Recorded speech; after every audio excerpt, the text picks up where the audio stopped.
하이델베르크 요리문답서 했는데요.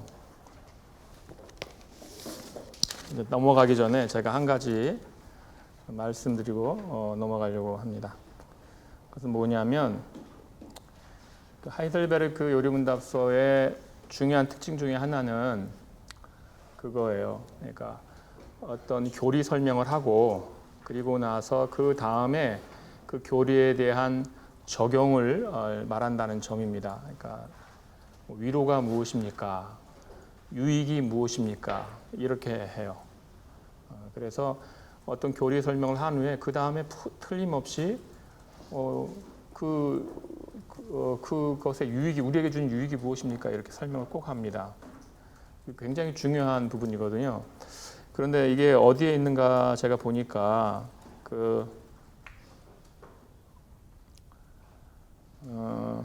우르시누스가 그 하이델베르크 요리문답서를 만들기 전에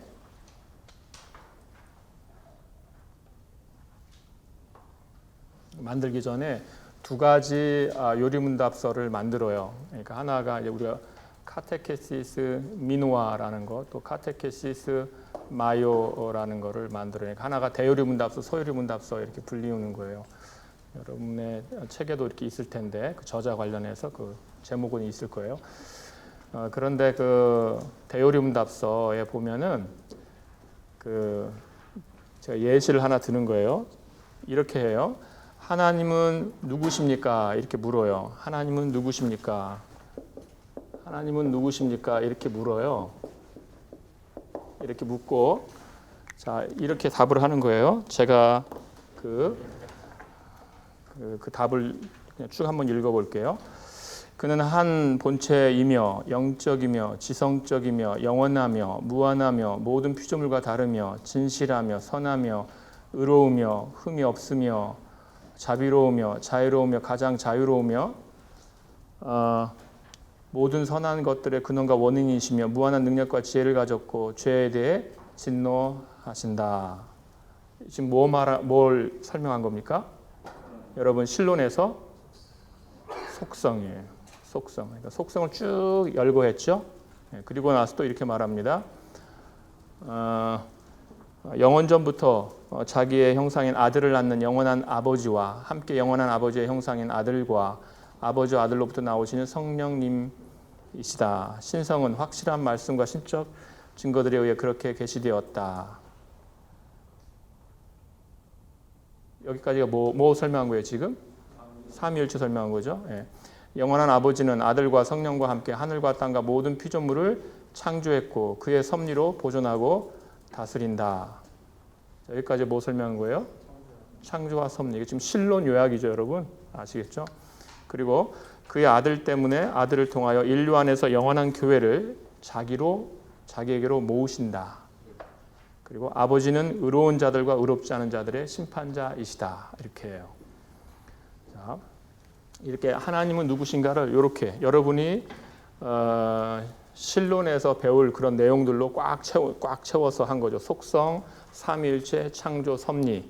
그리고 조금 더 덧붙이는 게 교회와 교회가 아닌 것, 그러니까 구원 얻을 받을 자들과 아닌 자들이 이렇게 있다. 이거를 설명하고 있어요. 그런데 이 우르시누스의 대요리문답서에는 또 재밌는 질문이 또 있어요. 뭐가 있냐면 Quid est indeum credere라는 게 있어요.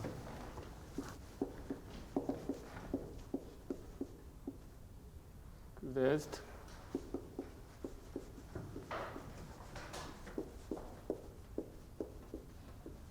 그래서 이제 이것이 what is 이거는 who is고 그러니까 in deum credere 그래서 뭐랄까 하나님을 믿는 것이에요. 그래서 to believe in God 이렇게 되겠죠. 하나님을 믿는 것은 무엇입니까?라는 것이에요. 이 질문이 이 신론에 대한 어느 정도 설명을 한 다음에 이 질문이 또 나와요. 그러니까 지금 질문이 두 가지가 있는 거예요. 하나님은 누구십니까?라는 질문이 있고 또 하나가 뭐예요? 하나님을 믿는 것은 무엇입니까?가 있어요. 하나님을 믿는 것은 무엇입니까? 그래서 우리가 생각할 때는 하나님은 누구십니까?로 다 된 것 같아요. 그렇죠. 그런데 지금 이 우르시누스는 어느 정도 그 문답을 통하여 설명한 다음에 이걸 넣는 거예요. 근데 계속 이렇게 나와요. 끄비데 에스트 인데움 크레데. 그래서 하나님을 믿는 거는 뭡니까? 이렇게 물어보는 것입니다. 자, 그 질문의 답은 이것입니다. 교회에 자신을 계시하신 오직 이 참된 하나님만이 모든 피조물의 주님이셔서 가장 옳게 저들에 대하여 원하는 것은 무엇이나 하실 수 있다는 것을 확고하게 확신하는 것입니다. 또 하나님은 우리가 잘 되기를 원하셔서 우리는 우리의 구원에 관한 모든 것을 그로부터만 열망해야 한다는 것을 확고하게 확신하는 것입니다요.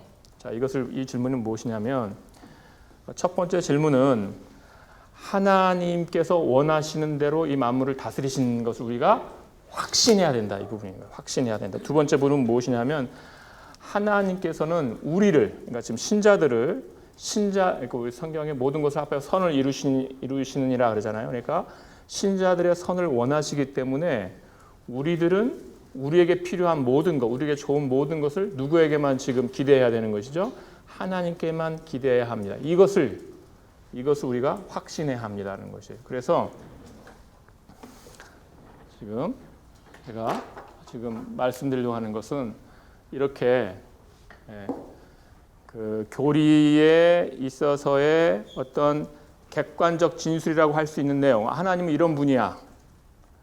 그것은 그렇게 하고, 근데 그분이 지금 나하고는 아무 상관없는 그런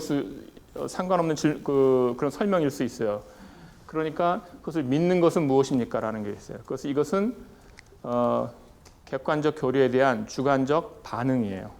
우리가 그럼 하나님이 그렇게 전능하시면, 하나님이 그러한 속성들을 갖고 계시면, 그렇다면 나는 지금 하나님에 대하여 어떤 자세해야 되는가? 어떤 자세해야 되는가? 우리 신수 뭐라고 그래요? 확신해야 합니다. 확고하게 확신해야 합니다. 뭘 확신해요? 하나님이 만물을 다스리고 계시구나. 자기 뜻대로 다스리고 계시구나를 확신해야 돼요. 또 뭘 확신합니까? 하나님은 지금 믿는 나에게 모든 것을 합하여 선을 이루시길 원하시니까 내가 정말 그분만 의지하고 그분께만 기대해야 하는구나. 이것을 확신해야 된다는 것이죠. 이렇게 해서 이런 객관적인 교리의 진술 그리고 주관적인 반응, 이것이 지금 같이 가고 있다라는 것입니다. 이 부분이 또 한 가지를 한 가지만 더 언급을 할게요. 예수 그리스도를 믿는다는 것은 무엇입니까? 똑같은 그러니까 예수에 대해 설명하고 그리스도에 대해 설명해요. 그리스도는 뭐에 대해서 그러면 나올까요? 삼중직이 나올 거예요. 삼중직을 문답을 통해서 설명을 합니다. 여러분 과제 하시냐고 여러분 분석해 보셨을 거 아니에요? 그러면 다 나오죠. 예수, 그리스도 그 호칭들을 설명하면서 그 기독론적 내용들을 이렇게 교육하도록 되어 있잖아요. 그런데 여기서 이제 뭐 왕직은 뭡니까? 선지자직은 뭡니까? 이게 다 설명을 해요. 그 다음에 이렇게 하는 거예요. 예수 그리스도를 믿는다는 것은 무엇입니까? 이렇게 물어봐요. 그리고 나서 답을 이렇게 합니다. 우리가 위로를 가져야 한다는 것입니다. 이렇게 답을 하고 우리의 왕이신 그분으로부터 우리가 성령을 받아서 성령으로 다스림을 받고 모든 위험에서 보호된다는 것입니다. 우리의 대제사장이신 그에 의해서 우리가 화목되어서 아버지께로 인도되어서 모든 선한 것을 그에게 구하고 기대할 수 있게 되었다는 것입니다. 참된 선지자인 그에 의해서 아버지를 아는 것으로 우리가 비춤을 받았다는 것입니다. 이렇게 해요. 그래서 지금 그 삼중 직분을 가지신 예수 그리스도께서 지금 나에게 무엇을 해주시는가? 그것이 나에게 위로가 된다라는 걸 지금 적용적인 그 교리에 대한 반응으로서 적용을 하고 있어요. 그 다음에 이렇게 말합니다. 마지막으로 우리는 그와 함께 왕이 되어서 영원토록 그와 함께 모든 피조물을 다스리고 제사장들로서 우리가 제사장이라는 거예요. 우리와 우리의 모든 것을 하나님께 감사제물로 바치고 선지자로서 하나님을 참되게 알고 영광을 돌립니다. 이렇게 해요. 자, 그러니까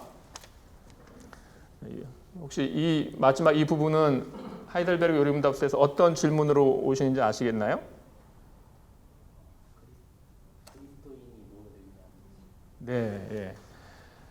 그 그리스도란 호칭에 대한 설명을 하고 그 다음 질문이 무엇이냐면 그런데 당신은 왜 그리스도인이라고 불립니까? 라는 질문이 있어요. 생각나시는지 모르겠어요. 당신은 왜 그리스도인이라고 불립니까? 지금 그러니까 하이델베르그 요리문답서의 그 질문에 대한 답의 원천은 지금 어디예요? 여기 있죠. 여기 지금 우르시누스가 만든 대요리문답서에 있는 것이에요. 대요리문답서에서 그리스도를 믿는다는 건 뭐냐? 크리스트, 인 크리스툼 크레데레 이렇게 하겠죠. 그리스도를 믿는다는 건 무엇이냐에 바로 이 내용이 있는 것이에요. 나는 이제 그에게 접붙여져서 성령을 받아서 내가 왕이요, 제사장이요, 선지자로서 내가 그렇게 이제 산다는 것이죠. 그래서 내 삶의 현장 가운데서는 이제 난 뭘로 살아요? 그리스도와 그리스도의 지체된 왕으로서 사는 거죠. 하나님의 뜻을 드러내고 하나님께 감사드리는 자로 사는 거죠. 제가 이렇게 이 두 가지 또 그리스도에 대한 것을 이렇게 여러분에게 소개한 것은 우리가 지금 이 신조를 배우고 있어요. 신앙 고백서들 또 요리문답서들을 배우고 있어요. 그러면 지금 이것을 왜 배우는가? 알죠? 왜 배우냐면 이것이 우리에게 적용되기 위해서 배우는 겁니다. 그러니까 교리의 객관적 진술을 내가 잘 이해하고 잘 암송하고 그 좋은 일이에요. 그런데 그 다음 일이 뭐예요? 나의 반응입니다. 그렇다면 하나님이 그러시다면 예수 그리스도가 그러시다면 그것은 내 삶에 어떤 의미를 갖는가? 그렇다면 내 존재에 어떤 의미를 갖는가예요. 그것을 우리가 알아야 돼요. 그리고 또 한 가지를 말하면 만일 그렇다면 지금 교리란 무엇인가요? 교리란 뭔가? 지금 이 요리문답서에서 특별히 하이델베르크 요리문답서에서 우리가 이런 객관적인 교리의 내용에 대한 우리의 자세, 우리의 반응까지도 이렇게 문답서에 담았다면 그러한 반응까지도 교리다 이거예요. 그러한 반응까지. 그러니까 삼위일체, 삼위일체 그 내적 사역, 출생, 발생, 발출 이런 이러한 것들에 대한 것만이 아니라 지금 그래서 그럼 나는 이제 그런 하나님을 믿는 나는 어떻게 살아야 되는가? 거기까지가 교리라는 것이. 그러니까 그리스도란 어떤 의미입니까? 그림 부음 받은 자란 어떤 의미입니까? 라는 것, 그 내용을 아는 것만이 아니라 그러면 당신은 왜 그리스도인이라 불립니까? 까지가 교리라는 것이에요. 그래서 교리의 객관적인 측면이 있고 교리에 대한 주관적인 측면이 있어요. 근데 교리는 거기까지가 교리예요. 성경은 역사서도 있고 선지서도 있어요. 또 뭐도 있냐면 시편도 있어요. 시편은 뭐죠? 신자의 노래요, 기도요, 고백입니다. 거기까지가 교리예요. 거기까지가. 그래서 우리가 하나님을 아는 자가, 그리스도를 아는 자가 어떤 마음으로 어떤 확신을 갖고 있어야 되는지, 어떻게 살아야 되는지까지가 교리다. 그것을 보여주는 게 뭐다? 하이델베르그 요리문답서다. 이렇게 말씀을 드립니다. 그리고 이것을 말씀드리는 이유는 우리가 신조학을 또 배우니까 이것을 왜 배우는가? 우리 최종적인 목적은 교리의 전달입니다. 교리의 전달. 그래서 그것을 여러분에게 말씀드리고 싶었어요. 자, 이렇게 해서 우리가 하이델베르그 요리문답서를 마치도록 하고요. 그 다음에 제2 스위스 신앙고백서죠. 근데 이 부분은 나중에 다루도록 하겠습니다. 나중에 어디서 지금 다룰 작정, 그죠? 어디서 다룰 작정이냐면 우리가 스위스 일치 신조를 할 때에 어떤 스위스 지역에 어떤 변화가 있게 되는지를 어떤 맥락 가운데 살피게 좋은 것 같아요. 그래서 스위스 일체 신조를 배울 때에 다룰 때에 제2 스위스 신앙고백서도 함께 하면서 잠깐 다루면서 그걸 다루기로 할게요. 오늘은 도르트 신경을 다루도록 하겠습니다. 여러분 책 189쪽입니다. 책을 보시면 도르트 신경은 도르트 회의의 가장 중요한 결과물입니다. 그래서 이제 우리가 지금 벌써 어디로 넘어가냐면 어디로 넘어갔죠? 17세기로 이제 건너뛰었어요. 그래서 1618년, 1619년, 1618년 말에서 1619년 5월까지 해서 이렇게 열렸던 이 회의입니다. 개요를 보면은 도르트 신경에서 중요하게 다루는 것은 이거죠. 하나님의 주권. 하나님의 주권. 그럼 인간은 뭐지? 이거예요. 인간은 뭘 할 수 있지? 인간의 자유지는 뭐지? 인간의 능력은 뭐지? 이런 걸 다루는 거죠. 그래서 인간이 부패했다면 능력이 없을 것이요. 인간이 정말 전적으로 부패했다면 정말 인간은 구원에 있어서 아무 기여도 못할 것이요. 인간이 부패했지만 조금이라도 어떤 능력이 있으면 그 인간이 뭔가 기여할 것 같고 이런 것을 이런 주제를 가지고 다룬 게 도르트 회의이고 그 결과물이 도르트 신경입니다. 이 논쟁은 아주 오래된 논쟁이죠. 초대교회로 가면 아우구스티누스 그리고 펠라기우스가 있겠고 또 종교개혁으로 바로 넘어오면 루터와 에라스무스가 있어요. 여러분 루터의 노예의지론, 노예의지론, 그 다음에 에라스무스의 자유지론 이게 있죠. 에라스무스가 자유지론을 딱 내면서 인간은 자유지가 그래도 능력이 있는 거지, 타락했지만 능력이 있는 거지 이렇게 해서 루터를 반박해요. 그러니까 루터가 노예의지, 인간은 노예의지다, 죄의 노예다 이렇게 하는 거예요. 그래서 그 노예의지론에는 루터가 하나님의 절대적인 그런 예정 이걸 강조합니다. 절대적인 주권, 인간 아무것도 할 수 없다 이걸 말하죠. 사실 도르트 회의는 그 루터와 에라스무스 논쟁의 연장선에 있다 이렇게 말할 수 있어요. 그러니까 루터가 발견한 복음이라는 건 뭘까요? 바로 그거예요. 하나님의 전적인 은혜에 대한 구원. 이것이 루터가 발견한 복음입니다. 루터가 깨달은 복음이에요. 17세기로 가면 이제 이 오래된 이 쟁점이 또 논쟁이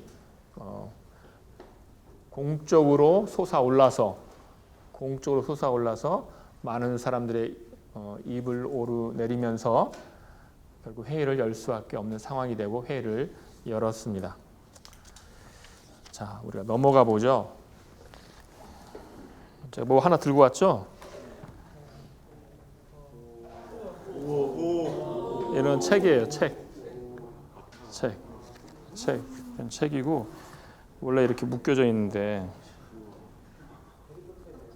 이렇게 묶여져 있는 거 풀려야지 더 멋있는데 이런 책이고요. 이 책을 소개해드려야 강의를 더 잘 들을 것 같아서 이 강의 중에 소개하려고 했는데 지금 소개해요. 이게 언제 나온 걸까요? 이게 1620년입니다. 이게 이렇게 하니까 1620년에 나온 거를 이제 내가 카피해서 갖고 있다. 그게 아니고 이 종이 자체가 인쇄물 자체가 1620년이에요. 그러니까 이 형태가 이게 그래서 이렇게 넘기면 이렇게 있어요. 이렇게 이런 내용들이 이렇게 이게 무엇이냐면 이게 도르트 회의 회의록입니다. 도르트 회의 회의록. 그래서 여러분들 책을 보면 그런 사진도 있고 그럴 거예요. 회의록이고 이렇게 이런 중간중간 표지도 사진이 있고 그래요. 그래서 이게 도르트 회의록입니다. 그래서 여러분이 도르트 신경, 우리는 보통 도르트 신경만 갖고 생각을 하잖아요. 그런데 도르트 신경은 이 회의의 결정이에요. 그렇죠?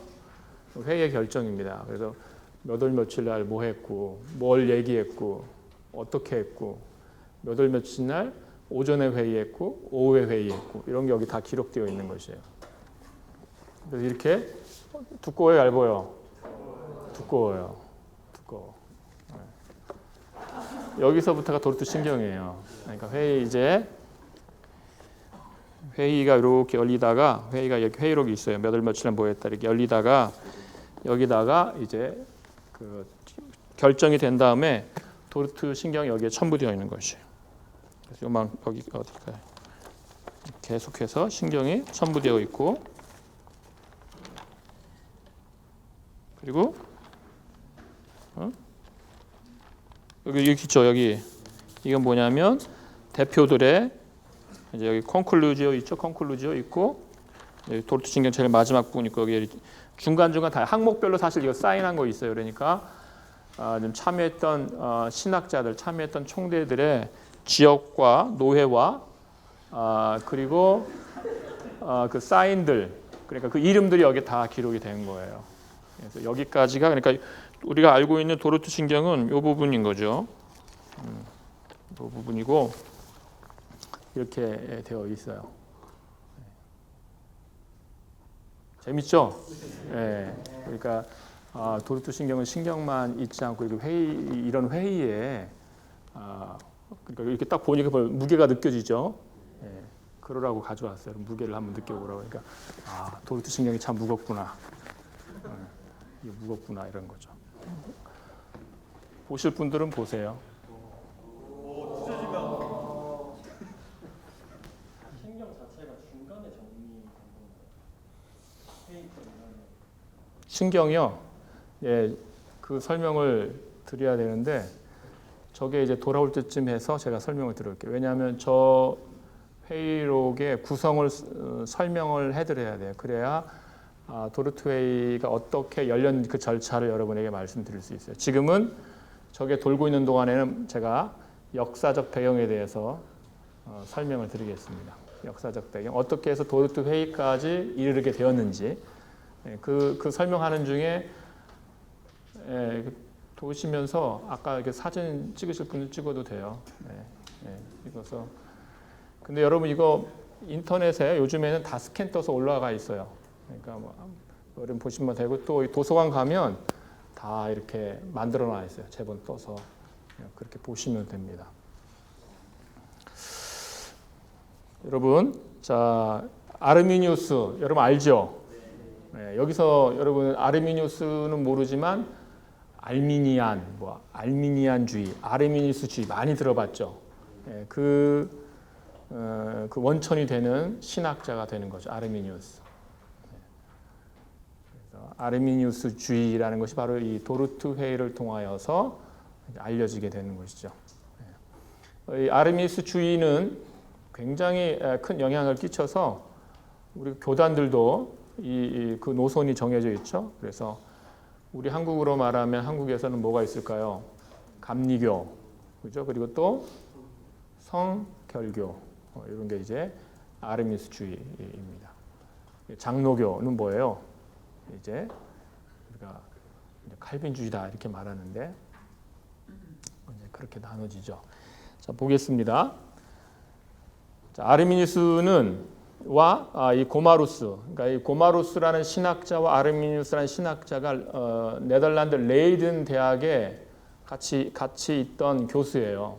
같이 있던 교수인데 아르미니우스는 어디서 신학을 했을까요? 제네바에서 했습니다. 베자에게서 배웠어요. 그렇죠. 그러니까 베자에게 배웠는데, 네. 신학은 각자 이렇게 그냥 하는 거예요. 그래서 여러분이 이제 합신에 와서 신학을 했어도 이제 그냥 뭐 각자 이제 하게 될 수도 있는 거죠. 제네바에서 했는데 그 아르미니우스는 이제 그 예정에 대해서 다른 생각을 이제 마음에 품고 있었어요. 그러나 그것을 완전히 드러내지는 않았습니다. 그러니까 이제 신학을 마치고 암스테르담에 와가지고 목회를 이제 하게 됐어요. 목회하면서 설교를 하는데 설교 이상하다, 설교 이상하다 이런 소문이 나는 거예요. 그래서 그 설교가 이상하다는 소문이 나고 동료 목사들로부터 비판이 있게 됩니다. 어떤 소리가 있게 되는 것이에요. 구체적으로는 이제 플랑키우스라는 분이 벨직 신앙고백서와 하이델베르그 요리문답서를 벗어났다. 그러니까 아르미니우스가 벗어났다라고 이제 말하게 됩니다. 그런데 아직 교수는 아직 아니었는데 레이든 대학의 교수가 됩니다. 유니우스라는 또 신학자가 있어요. 하이델베르크에서 가르치시다가 레이든 대학에 가서 가르치게 되신 분인데 이분도 훌륭한 분이죠. 근데 이분이 이제 세상을 떠나시면서 유니우스의 후임으로 아르미니우스가 오는 거예요. 그죠? 이제 그렇게 되면서 논쟁이 벌어져요. 유니우스의 후임으로 이제 아르미니우스가 오게 되는데 그런 소문을 고마루스는 이미 레이든 대학에 있었고 그러면서 아르미니우스 좀 이상한 거 아닌가 하고 고마루스가 생각을 했는데 어떤 모임에 갔어요. 이렇게 신학적인 견해를 나누는 그런 모임에 참석을 했는데 아르미니우스가 신론에 대해서 발표를 했어요. 근데 고마루스가 들으면서 뭐 아무 문제 없는데 이 정도면 괜찮은데 그렇게 됐어요. 그래서 아르미니우스가 레이든 대학에 오는데 큰 어려움이 없이 들어오게 됩니다. 들어온 후에 이제 이 세미펠라기안 예정론에 대한 문제가 있는 어떤 문서가 목사들 사이에서 돌아다니게 됩니다. 그리고 그 평가를 신학교 교수인 아르미니우스에게 평가해 달라고 요청이 오게 됩니다. 아르미니우스가 그 문서를 읽어보니까 이 생각 뭐 나랑 좀 비슷한데 괜찮은데 이렇게 생각하게 된 거예요. 그렇게 해서 크게 비판을 하지 않습니다. 그렇게 되면서 이제 문제가 공식적으로 되기 시작한 거예요. 이거는 문제가 있는데 이 문서는 문제가 있다라는 그런 목사님들이 계시고 근데 아르미니우스는 이 문서가 큰 문제가 없는 것 같은데 이렇게 되고 이제 그렇게 되면서 조금씩 갈등이 됩니다. 그러면서 고마루스가 각주 4번 오른쪽에 있는 걸 보시면 아리무스가 이렇게 말합니다. 예정을 하나님이 기뻐하시는 작정이다. 좋은 말이죠. 맞는 말이죠. 그리고 하나님께서 자신의 영광스러운 은혜를 찬양하도록 신자들을 의롭다 하시고 양자 삼으시고 영생을 선물로 주시는 작정이 예정이다 이렇게 정의를 했어요. 여러분 이게 틀린 거 있어요? 틀린 거 있어요? 없어요? 틀린 거 있어요? 없어요? 없어요. 그렇죠? 이것은 그냥 우리가 일반적으로 얘기를 하게 되면 문제 없는 말이 될 수 있습니다. 문제 없죠. 그런데 이것이 의도를 갖고 이 말을 하게 되면 문제가 있는 말이 돼요. 왜냐하면 신자들을 예요. 신자들. 그러니까 뭐냐면 이미 신자인 자들을 구원하시기로 한 작정이라고 할 때에 그렇게 할 때 문제가 돼요. 이것이 왜 그런가? 왜 믿음이 있느냐 했을 때 작정하셨기 때문에 신자가 있는 거지. 구원으로 작정하셨기 때문에 신자가 있는 것인데 신자인 자를 하나님이 믿는구나. 내가 구원해야지 라고 작정하시는 거예요. 이것이 이제 문제가 되는 거예요. 둘 사이에 그로 인하여서 이제 문제가 됩니다. 문제가 되고 교회가 시끄러우니까 노예를 열고 어떻게 하자 많은 논의를 하게 되는 것이에요. 그리고 192쪽으로 넘어가 보겠습니다. 192쪽. 1610년 초 요하네스 아이텐보하르트가 있는데 이분이 이제 아르무스가 세상을 떠난 다음 아르미스는 죽어요, 여러분. 그러니까 1609년에 아르미스는 죽습니다. 그러니까 도르트 회의 때는 아리미누스가 있어요, 없어요? 없어요.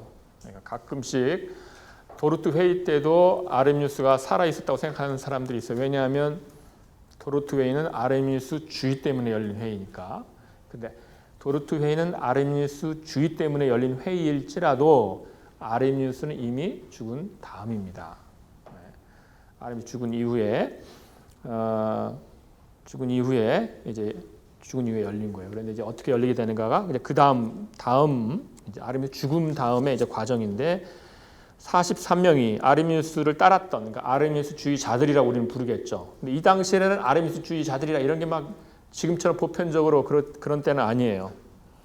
이분들이 모여서 항의서라는 걸 했어요. 레몬스트란 항의서를 만들었어요. 그리고 이 견해를 따르는 자들을 항론파라 불렀습니다. 레몬스트란텐. 반항론파 콘트라 레몬스트란텐 그리고 그 의견서를 콘트라 레몬스트란티라고 반항의서라 불러요. 그러니까 당시 용어는 레몬스트란텐이냐 콘트라 레몬스트란티냐 그러고 이 용어가 더 역사적인 용어예요. 그러니까 아리미누스 주의자들 이게 아니라 항론파, 반항론파. 항론파가 우리가 지금 말하는 아리미누스 주의자들. 그러니까 정통 교리에 대하여 항거하는 거예요. 그러니까 이거 하이델베르그 교리문답서 또 벨직 신앙 고백서 그거 바꿔야 될 것 같은데 이런 의견을 가진 거죠. 그래서 항론파 바꿔야 될 것 같은데 이런 분들이에요. 그리고 여기에 대한 반대하는 분들이 뭐예요? 그러니까 반항론파 이렇게 부릅니다. 거기에서 우리가 이미 알고 있는 다섯 가지 교리를 주장하게 됩니다. 이것이 이제 항의서에 나오는 거예요. 자, 첫째 이것 때문에 이제 열리는 거예요. 도르트 회의가 첫째 무엇이냐면 이겁니다. 창세 전에 하나님께서 영원하고 변하지 않는 결정을 하셨는데 그 내용이 무엇인가 하면 그리스도를 믿고 마지막까지 믿을 자들을 구원한다는 것이다 라는 것이에요. 여러분 잘못된 거 있어요? 없어요? 그리고 반면에 불신자들은 어떻게 해요? 죄와 진노 가운데 두시기로 정하셨다. 창세전이에요, 여러분. 창세전에 하나님이 영원하고 변하지 않는 결정을 하셨어요. 그 내용이 뭐냐? 그리스도를 믿고 마지막까지 그 믿을 자들을 구원하시기로 그렇게 작정하셨다는 것이. 그렇게 영원전에 결정하셨다. 그리고 믿지 않는 자들은 죄와 진노 가운데 두시기로 작정하셨다.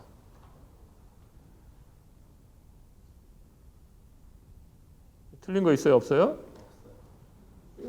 저도 이 내용을 처음 읽을 때에는 뭐가 잘못됐다는 거지 못 찾겠더라고요. 이게 지금 항론파의 이 다섯 가지 교리를 읽어보면 잘못된 게 하나도 없는 것처럼 느껴집니다. 여기서도 잘못된 거 그거죠. 뭐죠? 믿고 믿을 자들을 구원하시기로 그렇게 작정하셨다.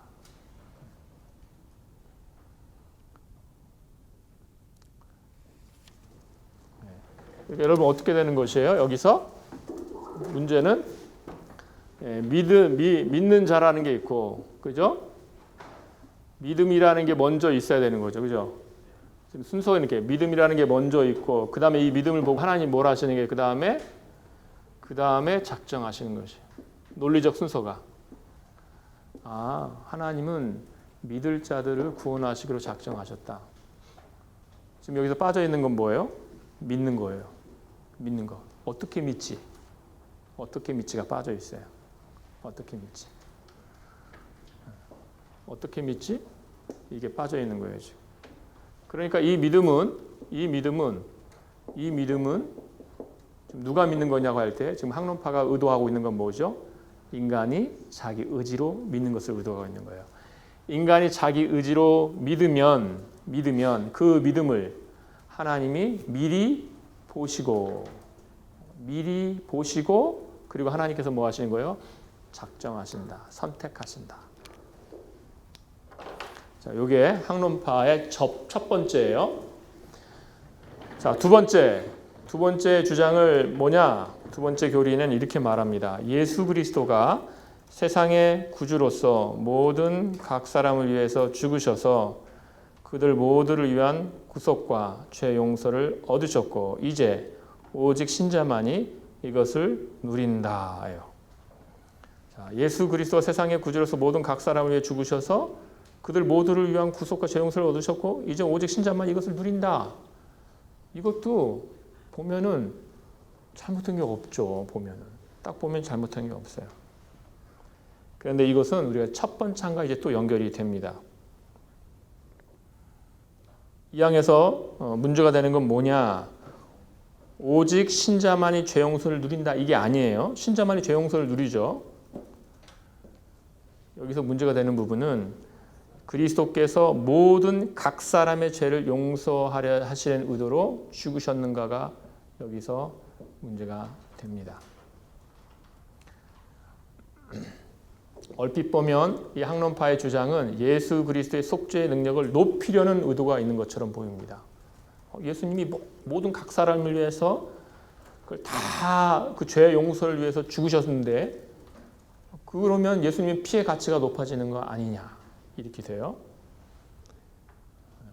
그런데 이제 여러분 이제 도르트 신학자들이 그걸 어떻게 보았는가 하면 그런데 어떻게 됐는가요? 그런데 어떻게 되었는가? 지금 어떻게 되었는가? 지금 모든 각 사람이 믿는가예요. 모든 각 사람이 믿는가? 모든 각 사람이 믿지를 않아요.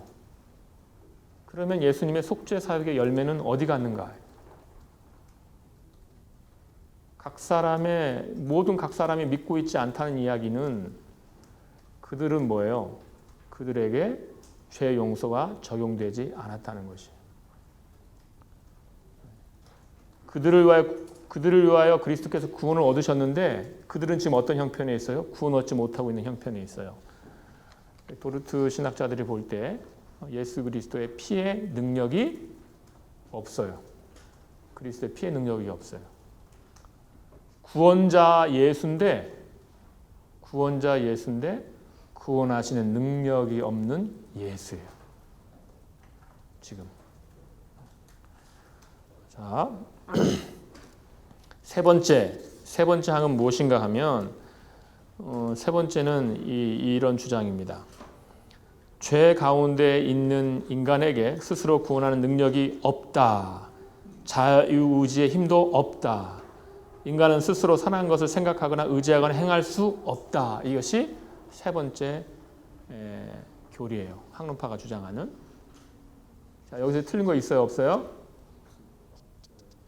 네? 틀린 거 여기에 있어요? 없어요? 틀린 것이 없어요. 네. 도르트 회의에서 또 거기 참석했던 신학자들도 이 사망을 보면서 뭐라고 했냐면 여기엔 틀린 게 없다라고 했어요. 이게 뭐 틀린 게 있나? 그렇죠, 여러분? 그러니까 학론파의 이 학론에서 세 번째 학론은 마치 어떤 걸 얘기하고 있어요? 인간의 부패를 말하고 있어요. 인간의 자유의지의 능력이 없다는 걸 말하고 있어요. 이것은 개혁교회 교리죠. 개혁교회 교리예요. 인간은 스스로를 구원할 능력이 없다. 자유의지의 힘도 없다. 인간은 스스로 사는 것을 생각하거나 의지하고 행할 수도 없다. 그러니까 뭐가 필요합니까? 하나님의 은혜가 필요하다. 학론파는 여기까지 말합니다. 그러므로 하나님의 은혜가 필요하다. 인간은 부패해서 스스로를 구원할 수 없기 때문에 그러므로 하나님의 은혜가 필요하다. 여기까지가 학론파의 주장이에요. 여기까지가 지금 이 당시에 레몬스란텐 아레미스 주의자들의 주장입니다. 그럼 뭐가 잘못된 걸까? 여러분 네 번째 항에 자 앞부분은 이렇게 앞부분은 선행하는 하나님의 은혜의 필요성을 말합니다. 그리고 이 은혜 없이는 인간 스스로 선을 위한 어떤 생각을 하거나 의지하거나 행할 수 없다라고 이렇게 진술합니다. 그러니까 앞서가는 하나님의 은혜가 필요하고 그거 없이는 인간은 구원받을 수 없지라고 하는 거예요. 개혁교회 교리랑 여기까지도 뭐예요? 똑같아요. 그러니까 네 번째 장에서도 지금 절반은 뭐예요? 절반은 똑같아. 그런데 그 다음이 문제가 되는 거예요. 그 다음 무엇이냐면 이렇게 말합니다. 뒷부분에서 이 은혜가 작동하는 방식 때문에 이 은혜가 거절될 수 있다라고 말해요. 우리가 여러분이 잘 아는 말로 저항이라는 단어를 써요. 저항. 이 은혜가 저항받을 수 있다. 여러분이 그래서 교회에서 특별히 장로교회에서 오래 다녔던 분은 뭐 전문 용어가 있어요. 뭐죠? 불가항력적 이런 그런 단어가 있죠. 불가항력적. 여기서 나온 단어예요. 그러니까 지금 저항하다라는 단어를 지금 누가 쓰고 있는 거예요? 학론파가 썼어요. 학론파가 썼어요. 자, 불가항력적이다 이 단어는 누가 썼어요? 여러분 도르트 신경에 불가항력적이라는 단어가 있어요, 없어요? 없어요. 네, 이 저항하다라는 단어는 교회에서 사용하지 않던 용어예요. 교회에 사용하지 않던 용어인데 지금 그러니까 이 이설들의 등장은 교회에서 사용하지 않던 단어를 가져와서 정통교리를 공격할 때 나옵니다. 저항하다라는 단어는 교회가 쓰지 않았어요. 교회가 사용하지 않던 단어이기 때문에 이 단어를 도르트 신경에서도 그러니까 반대하기 위하여서 이 단어를 가져와요. 학론파는 이렇게 말하는데 라고 할 때 가져오는데 도르트 신경에서 정통교리의 주장을 주장하기 위하여서 불가항력적이라는 단어 안 씁니다. 도르트 신경에는 뭐가 나오냐면 효과적이라는 단어로 와요. 효과적이다. 그러니까 저항이 아니라 그러니까 불가항력적이라는 단어가 아니라 효과적이라는 단어를 써요. 자, 저항받을 수 있다. 이 은혜는 저항받을 수 있다라고 말하는 거지. 이 은혜는 저항받을 수 있다. 자, 이렇게 하면 여러분 여기까지 틀린 게 있어요, 없어요? 여러분.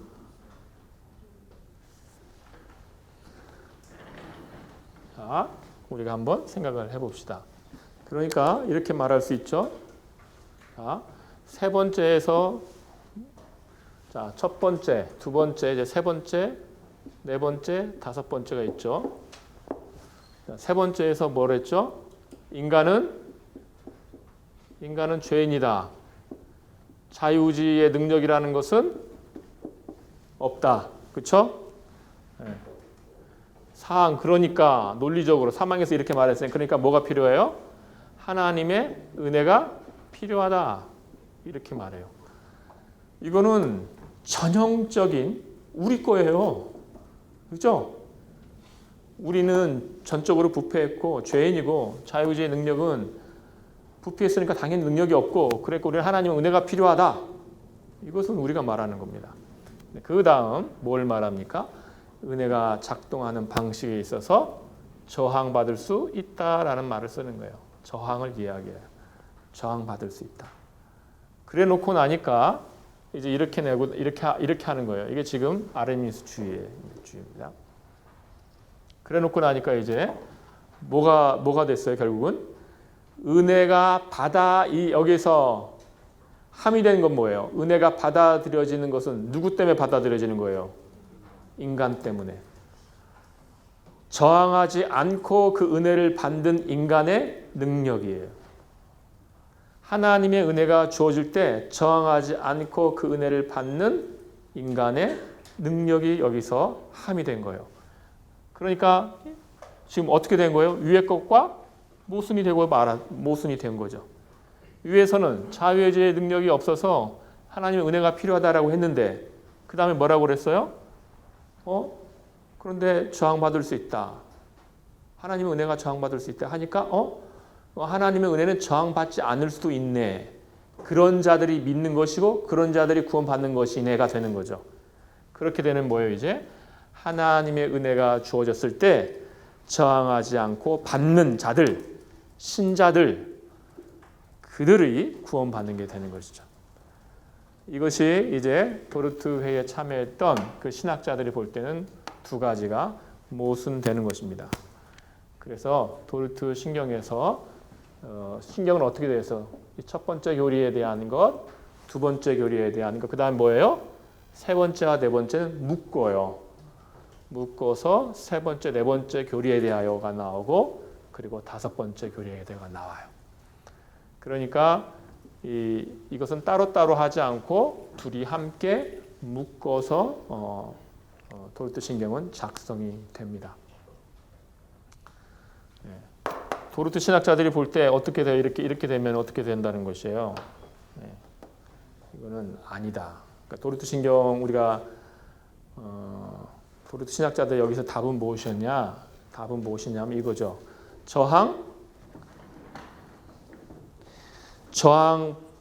할 수 있다 이렇게 하니까 도르트 신학자들이 그 논의에 보면 아주 흥미로운 답이 많은데 제가 보았던 가장 흥미로운 답은 이거예요. 인간은 이런 방식으로 하나님의 은혜가 작동한다면, 즉 지금 학론파가 말한 대로 하나님의 은혜가 주어졌을 때 인간이 저항하는가 저항하지 않는가에 따라서 그 은혜가 인간에게 도달하고 도달하지 않는 것, 인간이 저항하는가 저항하지 않는가에 따라서 하나님의 은혜가 인간에게 적용되고 적용되지 않는 것이라면이에요. 그렇다면이에요. 그렇다면 이렇게 말합니다. 하나님의 은혜는 저항받을 수밖에 없다. 하나님의 은혜는 저항받을 수밖에 없다. 하나님의 은혜는 거절될 수밖에 없다. 학론파의 논리 가운데에서 논리대로 말한다면 왜요? 사망에서 뭘 말했어요? 인간은 죄인이다. 인간은 부패했고 자유의지의 능력은 없다. 인간이 죄인이고 부패했다는 걸 뭘 의미합니까? 하나님의 은혜가 주어져서 자 이게 나의 은혜다. 너 받아라. 받으면 구원받아라고 했을 때 인간은 어떻게 돼요? 죄인이니까 저는 하나님의 은혜가 싫은데요. 저는 하나님의 싫어합니다. 하나님의 은혜를 거절해요. 하나님을 거절하는 것. 이것이 개혁교회가 바라보는 인간입니다. 하나님은 인간에게 선물을 가지고 은혜를 가지고 다가오지만 인간의 부패는 그거를 거절해요. 하나님 왜 오셨어요? 저 필요 없어요. 하나님 없이도 전 잘 살 수 있습니다. 여기까지 다 오시고 저는 하나님 싫어요. 그리고 뭐요? 하나님을 피하여 도망가는 것, 하나님의 은혜를 쓰레기통에 버리는 것이 인간의 부패죠. 그러니까 그러면은 이제 개혁교회가 말하는 그런 은혜라는 건 어떤 은혜가 되겠어요? 그러니까 결과적으로 지금 도르트 회의에서 회의가 말하는 도르트 신경이 결정한 하나님의 은혜는 이렇게 하나님의 은혜가 싫다는 인간들, 못된 인간들의 그 부패, 그 강팍한 마음을 깨뜨리고 들어오셔서 빛을 비추시고 그걸 녹이시고 옥토로 만드시는 그 은혜라는 것이죠. 이것이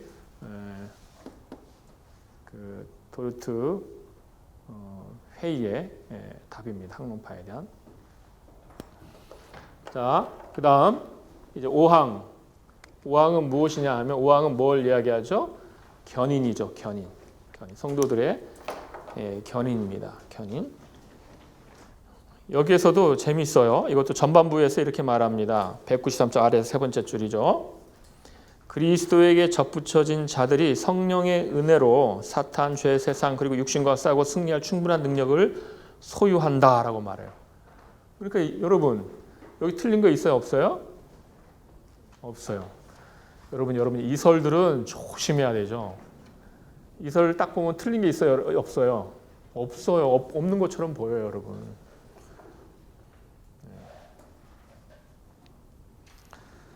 그리스도의 접은 자들이 성령의 은혜로 사탄, 죄, 세상 그리고 육신과 싸우고 승리할 충분한 능력을 소유한다. 성령의 능력으로 한다는데 틀린 게 뭐가 있겠어요? 그런데 후반부에서 뭐라고 합니까? 그들이 이 능력을 제대로 사용하지 못하고 은혜를 상실할 가능성이 있는지는 성경을 통해 더 검토해 볼 필요가 있다라고 주장을 합니다. 그래서 주어졌는데 이 능력을 제대로 사용할 수 없을 수도 있다라는 거죠. 그러니까 뭐예요? 성령님이 능력을 주시는데 이 능력을 인간이 사용할 수도 있고 안 할 수도 있다. 결론은 또 어디로 갔어요? 인간에게. 견인이 지금 누구에게 달렸어요? 인간에게. 믿는 것도 누구에게 달렸어요? 인간에게. 하나님이 은혜를 주시면 믿냐 안 믿냐? 인간에게 달렸고. 견인할 수 있도록 성령이 능력을 주시면 그 능력을 잘 활용하냐 안 하냐? 그래서 견인하냐 안 하냐? 누구에게 달렸어요? 인간에게. 그래서 이렇게 인간에게 두는 것으로 함의된 방식으로 학론을 작성하게 되는 겁니다. 자, 이 5가지 이제 학론 때문에 도르트웨이가 열리게 되는 거죠. 자, 여기 가서 도르트웨이의 배경이 되는 가장 중요한 학론 5가지 레몬스트란트의 5가지 주장이에요. 여기까지 다뤘습니다. 잠깐 쉬었다가